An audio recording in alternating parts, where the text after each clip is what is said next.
लेख है जिसका शीर्षक है बाजार क्रैश, अब कौन से स्टॉक्स खरीदें। तो ये लेख इसी स्थिति पर बात कर रहा है। हाँ, सोच रहा है कि क्या इसमें कोई अवसर छिपा है। चलिए इस विश्लेषण को जरा समझते हैं। बिल्कुल।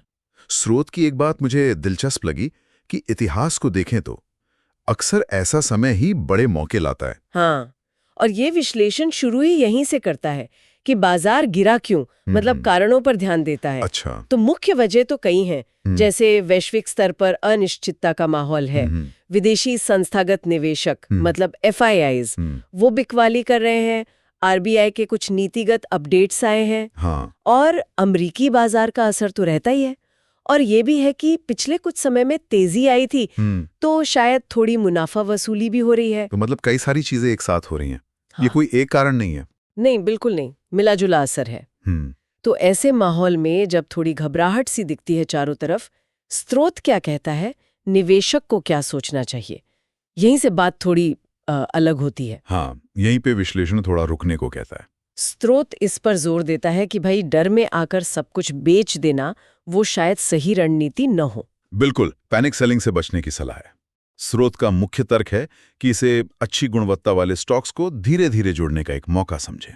धीरे धीरे मतलब शायद किस्तों में एक साथ सारा पैसा लगाने की बजाय सिस्टमैटिक इन्वेस्टमेंट प्लान यानी SIP जैसा तरीका वो एक स्मार्ट रणनीति हो सकती है, ऐसा विश्लेषण कहता है। अच्छा, SIP वाला तरीका। हाँ, तर्क है कि जब बाजार में डर का माहौल होता है ना, तभी अच्छी कंपनियों के शेयर वो शायद बेहतर कीमतों पर मिल जाते हैं। समझ गया। तो घबराहट में बेचना नहीं है, बल्कि क्वालिटी स्टॉक्स को किस्तों में लेना है। तो जब क्वालिटी की बात हो रही है, हाँ, तो क्या स्रोत कुछ उदाहरण भी दे रहा है, मतलब किन सेक्टर्स या स्टॉक्स पर नजर रख सकते हैं? ये कोई सलाह तो नहीं होगी, बस विश्लेषण का हिस्सा है ना? जी हाँ, बिल्कुल। ये सिर्फ उदाहरण है, कोई खरीदने बेचने की सलाह नहीं। तो विश्लेषण में लंबी अवधि के नजरिए से कुछ नाम हैं। जैसे HDFC बैंक का जिक्र है। कहा गया है कि फंडामेंटल्स मजबूत हैं और रिटेल लोन ग्रोथ अच्छी दिख रही है। फिर टाटा मोटर्स है। आजकल EV यानी इलेक्ट्रिक गाड़ियों में उनकी पकड़ काफी मजबूत हुई है। हाँ, EV की बात तो बहुत हो रही है। बिल्कुल। और फिर है लार्सन एंड टूब्रो यानी L&T। देश में जो इंफ्रास्ट्रक्चर पर काम चल रहा है उससे जोड़कर देखा जा रहा है। L&T तो बड़ा नाम है इंफ्रा में।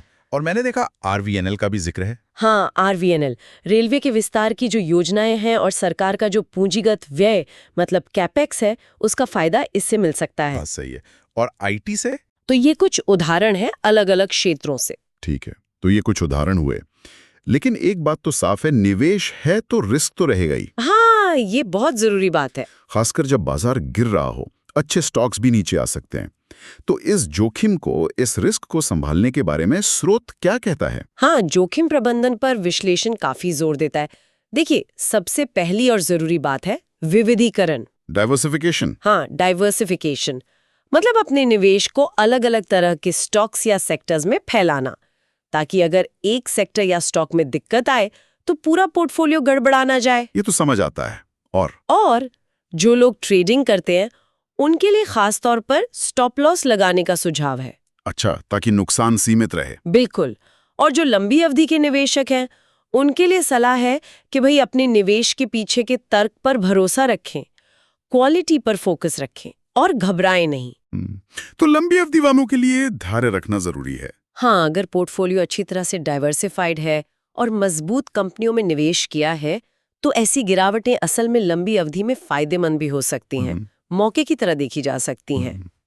तो कुल मिलाकर इस विश्लेषण का निचोड़ क्या निकल रहा है कि बाजार गिरा है, वजहें भी हैं। हाँ, वजह हैं। लेकिन इतिहास देखें तो बाजार संभलते हैं, रिकवर करते हैं।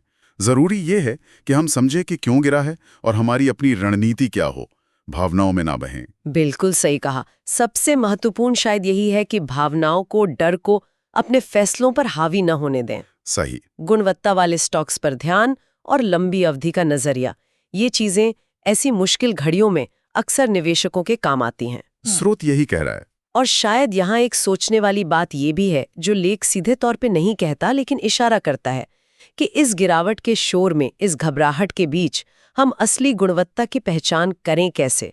हाँ, ये एक चुनौती है। और अगर पहचान कर भी ली तो क्या हमें उस पर टिके रहने का धैर्य है, वो अनुशासन है, जब बाजार रोज हमें डराने की कोशिश कर रहा हो? ये गहरा सवाल है शायद सोचने के लिए।